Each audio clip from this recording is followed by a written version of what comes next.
Welcome to Beating Cancer Daily. Beating stage 4 cancer for 30 years still takes my breath away every time I say it.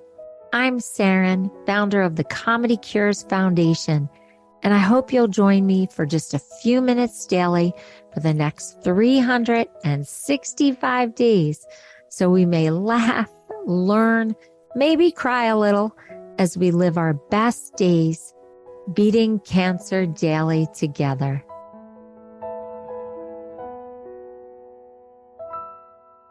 This is very unusual because usually you record a podcast and then the podcast is over and then you meet up with your guest another time if you're going to record another episode.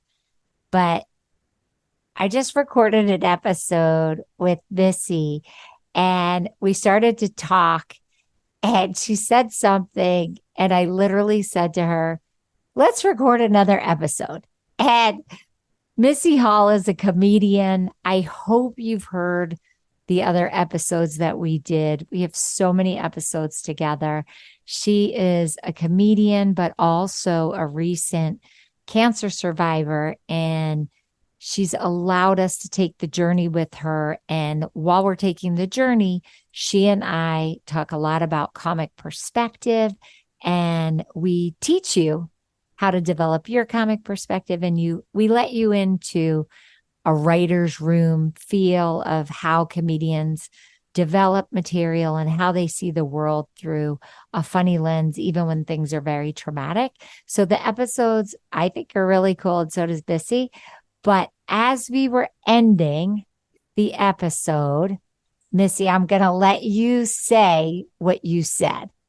Okay. Saranne says she is going to go help someone move. People, it's 9:17 p.m. And she said, oh, we're moving at 11. And I'm like, what are you doing? That doesn't happen. People don't move at 11. And I'm picturing Saranne with a family of raccoons somewhere. Like, what are you doing? I have lived my whole adult life trying to avoid helping people move. The fact that you were going to do it at 11 p.m. on a weeknight is the weirdest thing I have ever heard. It's seriously, it is the weirdest thing I have heard. I have boundary issues. In the middle of the night, like you should have an attorney ready just in case you get picked up. Like, what are you doing? Well, there's a lot of reasons. But the funny thing is, if you've never heard me speak before about being a stage 4 cancer survivor, I had so many surgeries. I had 3 surgeries and I'm not allowed to lift more than can I stop you right 10 pounds with my left arm so I don't get lymphedema. So I'm a one-arm mover. But again, this brings me to my next question. Like, who in your circle of people is like, you know what? I need to move in the middle of the night.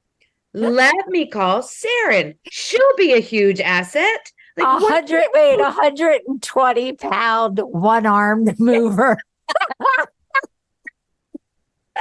It doesn't make any sense. Oh, Lord. That is so funny. That is so funny. Wait, and I'm a grandmother by my stepdaughter, right? Okay. So I'm a one-armed, well, I have 2 arms, but I'm only allowed to move with one. So I'm going to call myself a one-armed, 120-pound grandmother that someone's helping move at 11 o'clock at night. That's funny. How is funny. People said no before they got to you on their So I'm going to tell you why I should actually have a moving company, and I am the most popular person to ask about moving because I have a commercial van. And that cracks a lot of people up because I'm 5'4.5". with a commercial van that seats 15 and can move a lot of stuff. It is literally one of those commercial contractor vans that you Okay. see. I have one of those. Now people go, Saranne, why do you have one of those? Yeah. And I say for two reasons. In 2007 to 2008, there was that big crisis in our economy. And so gas guzzling vans reduced in price. They couldn't get rid of them because gas was like $5, maybe even $6 in some places a gallon. And so they were giving away these vans. And I got the bargain of a century. I can't resist a bargain. And I just always wanted a van because I hated that if I bought a piece of furniture, I bought something large, they charged me like $500 to have a moving company to get that to my house. So I just said, I'm going to get me a bargain. I'm just going to get. So I got this stunning, and it's beautiful. Most people don't have beautiful commercial vans. I got a 15 passenger Ford Econovan for $13,700. Wow. Is that staggering? That's even less than my Hyundai. I know. And what happens is every contractor that comes Wow. to my house literally tries to buy it for more than I paid for it because it only has like 48,000 miles on it. Are you I serious? know it's not my everyday car. So Well, thank goodness for that. but I'm so tiny and I jump out of this monstrous thing to get gas or to unload it. And it just gets attention because I'm so tiny and I jump out of this thing. But I have just been really generous of spirit in the sense that I help people move but you know what? I loan it to my charity and it drives our comedians to the live shows. It brings a lot of sets and props and giveaways. I use it for Midnight Run, where we bring food and supplies to homeless people through the New York area. It just does so much good. I call it like a mitzvah mobile, like the Oh, good I deed love that. mobile. Yeah. Yeah. And it's just served in such great ways. And so people who want to move, and they want to move either fragile things or they want to move just enough to fit in the van, but not enough to like get a whole moving company. They just go, Saranne, can you help me? And so I don't know. I feel like it just monetizes. But I don't get paid, but just psychically, it monetizes that van. So yes, I only paid $13,700 for it, but it just continues to do so much good. But why so late at night? Well, because people work, right? And Sure. they have to do it after work or before work. And in this case, the apartment building has a lot of crazy requirements about moving. And so they want to try to sneak in the stuff Ah, when people aren't focused and not okay. pay all the fees and things that people have to do to move. And so it's just like stealth Okay. and This and makes more sense. yeah, it's like a stealth thing. And I get it. We've all been there. We've been young and not had Sure. the opportunity to like do it. And so they just were like, will you help me? But just know we could get shut down. And I was like, no, I get it. Like we're doing it unconditionally. We're hoping that it gets into your apartment before it gets blocked. And I don't Nice. know. I like crazy challenges. And this is like a little bit of a challenge. I'm like a challenge person. I like to achieve things that people don't think can happen. So, but I'm trying to remember the last time or the other time we recorded, and I was doing something at 11 o'clock at night. You were going to visit somebody. Oh, yeah. It was a patient. That's right. It was a patient. And they just needed a visit. And I was busy all day between running the charity and speaking. I think we also had a writer's room that day. And I think I was teaching stage 4 cancer patients on a virtual. And then we were recording the podcast. And so the first minute I had free was like 10, 11 o'clock at night. And I had promised them that I would visit, and patients have insomnia. So a lot of times they're awake, and that's when they have the hardest time. And I'm a night owl. So I just knew that it wouldn't be a problem to go visit. I mean, I wake up 5:30, 6 o'clock every day, and yet I love the night. So that's what I was doing. But and again, it just makes me feel like such a clunker because You're not a clunker. I'm just like, I am sorry. You might get people. Missy, can you help me move? No, but here's Sarah's contact information.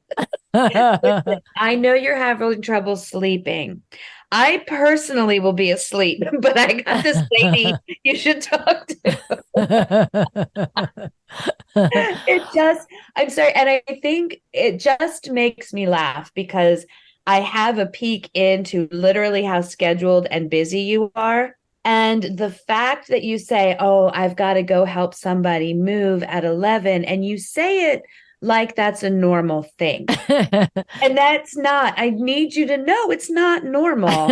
And it is beautiful that you're willing to do it. But I feel like when you're just telling me something like that, you should preface it with, you're not going to believe this, but I'm going to go do this. Just don't throw it out there because it's not normal. My husband reminds me all the time that this is not normal. And he actually says things like, please stop moving people. Right. Please stop visiting people after 7 o'clock at night. Come home. Yes. These are sentences I'm sure he never anticipated saying. But then I always say, I didn't hide any of this. You No. were fully aware. And did you think you were going to change me? Like, Right.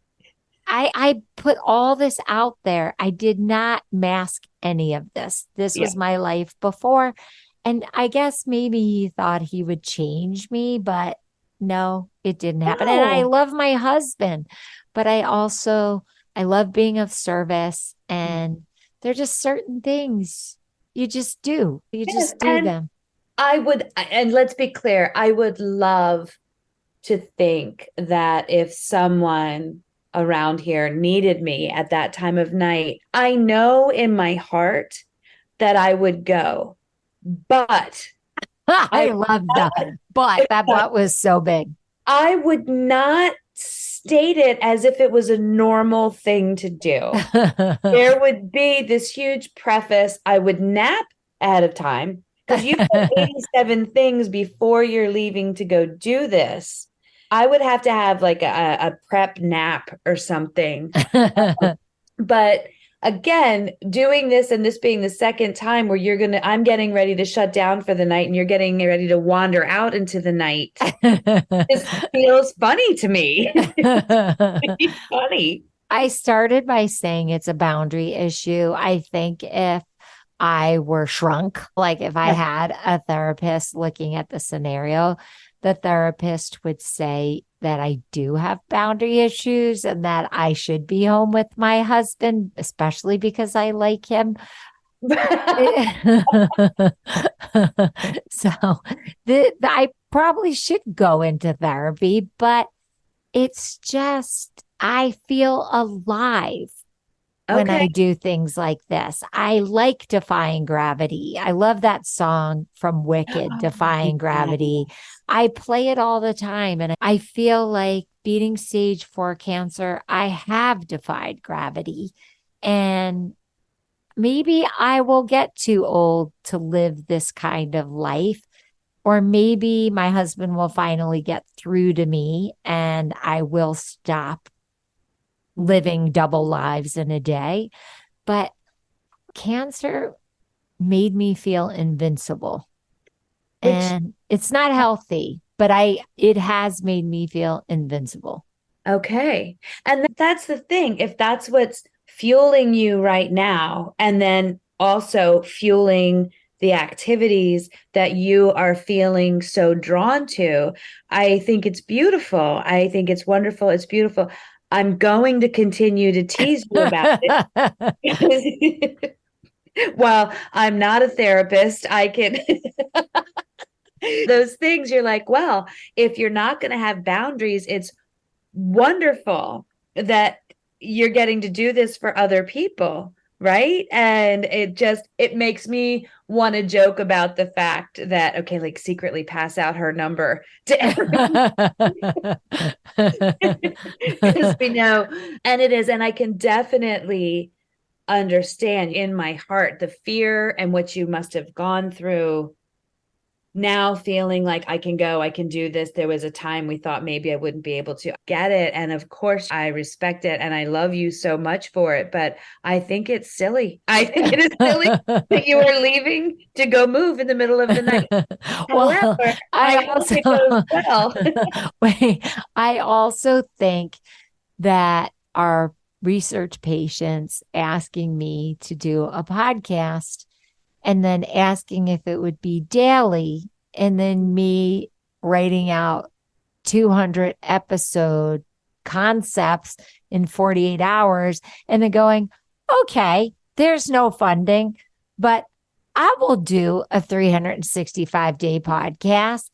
Okay. And then starting it. And now we're over 200 episodes Mhm. into this crazy thing. I think it's part of it. I think it I, just goes along with this insane mentality that I have that I can do anything.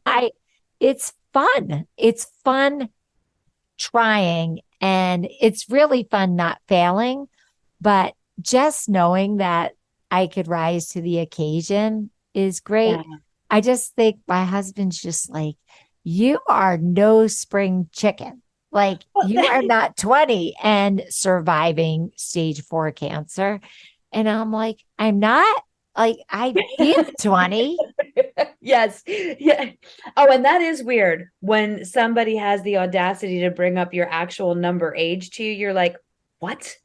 Yeah. But, and I think that's the thing. And I'm a huge believer in saying yes and then figuring it out.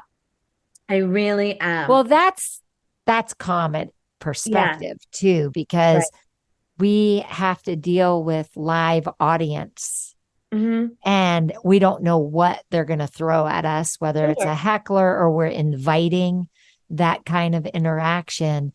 And at the end of that whole exchange, one, we have to make sure the audience isn't uncomfortable.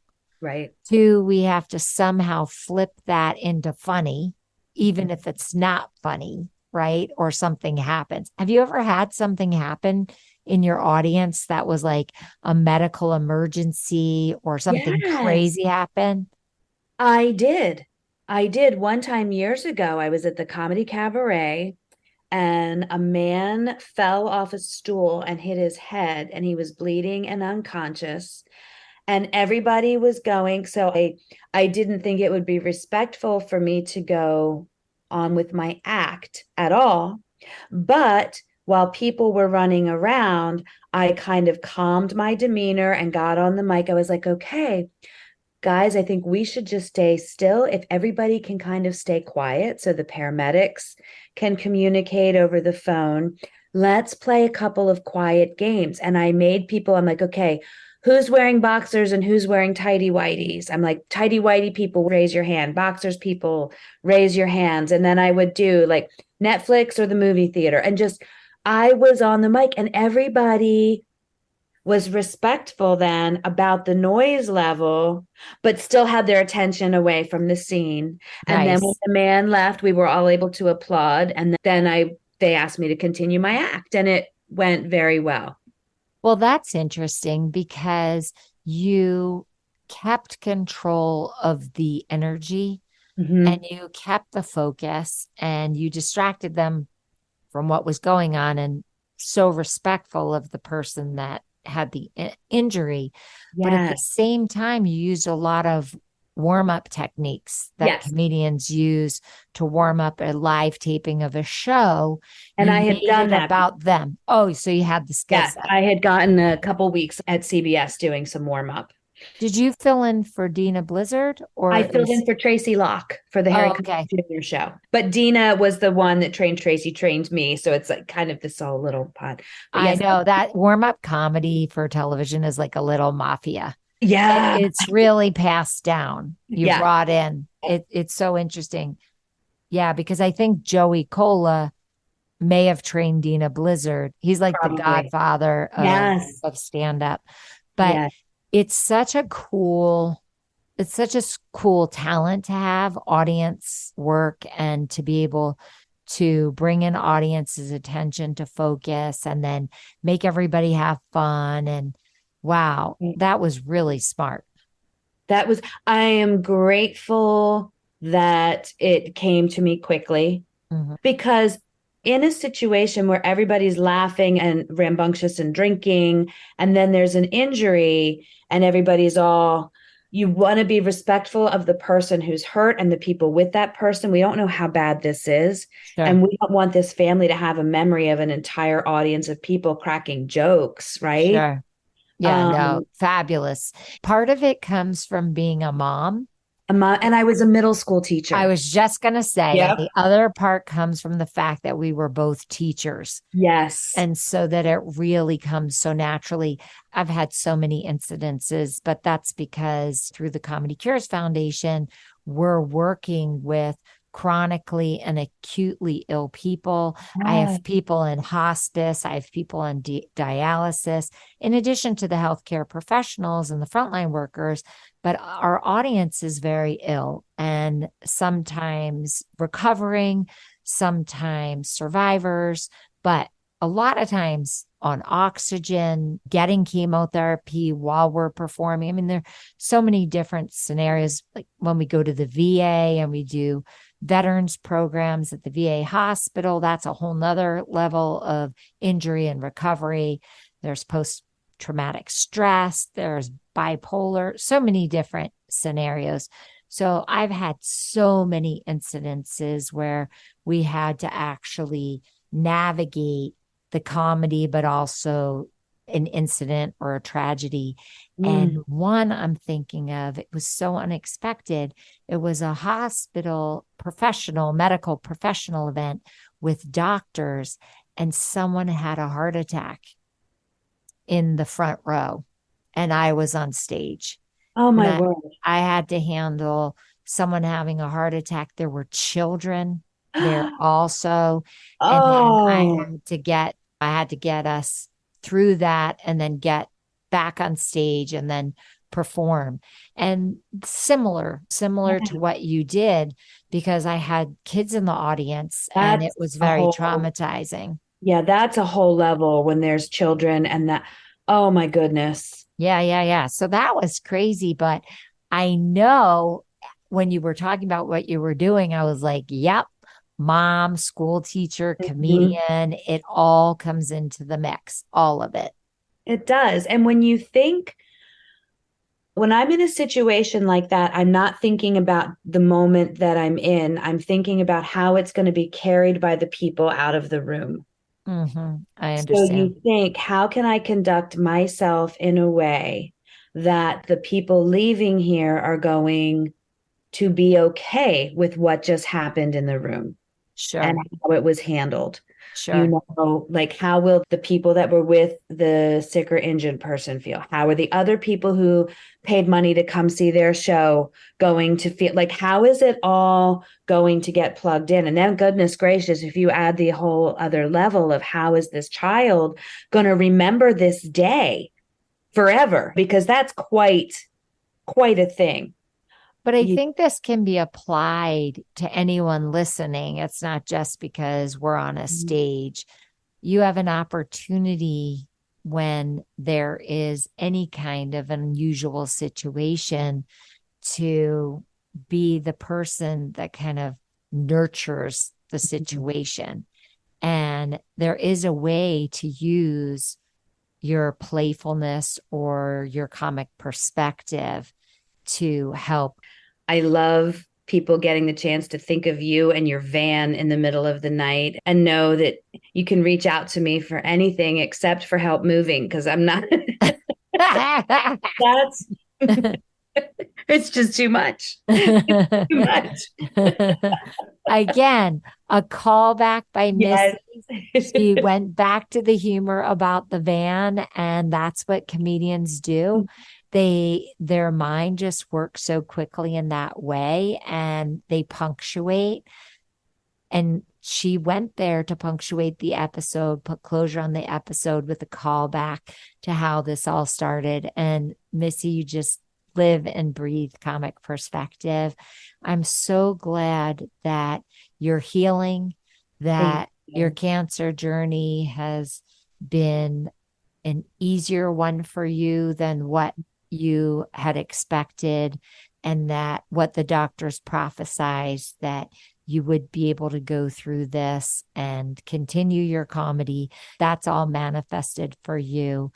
And I'm just so honored to do this with you. If you want to stalk Missy, you can. She and her husband, Jeremy, who is also a comedian, have a live date night on Facebook that you can listen to. And I'm just so happy that you get to do that with him. What a fun date night. And you can find Missy Hall on social media, or just go to ComedyCures.org and click the record button and talk to me. Go through the podcast section, or just go to the menu and hit the contact button and write to me. And I will help you find and stalk Missy online. And if you have a way that you are using comic perspective, or you have tips for how I can have better boundaries, call back. There you go. Yep. You can let me know, and I'll hopefully take your advice, and I will share any of your yummy things with Missy. And until we meet with Missy again, thank you, Missy. Thank you. Yep. Thank you. Thank you. And I hope you have a blessed day, and I'll see you tomorrow. If you loved today's episode, then tell the world. Why? Because Beating Cancer Daily and our membership circle are both a listener and donor supported experience. So the more people you tell and the more people that join us, the more robust and interesting programs our nonprofit, the ComedyCures Foundation, can bring to you throughout the year. I really want you to go to ComedyCures.org. And of course, I always want you to make a donation. It's tax deductible to the extent allowed by law. But what's super exciting is not only can you laugh and explore the comedy there, you can look at our membership levels and find the one that's great for you. And if you're feeling a little bit generous, gift one to a chemo brother or sister, or to a caregiver that you just want to help them improve the quality of their day. Thanks so much. See you tomorrow. Guess what time it is? It's time for me to read the disclaimer. Beating Cancer Daily and the membership circle are not in lieu of medical advice or treatment. They are for entertainment purposes only. Please consult your healthcare team to review your best strategy. Thanks for listening.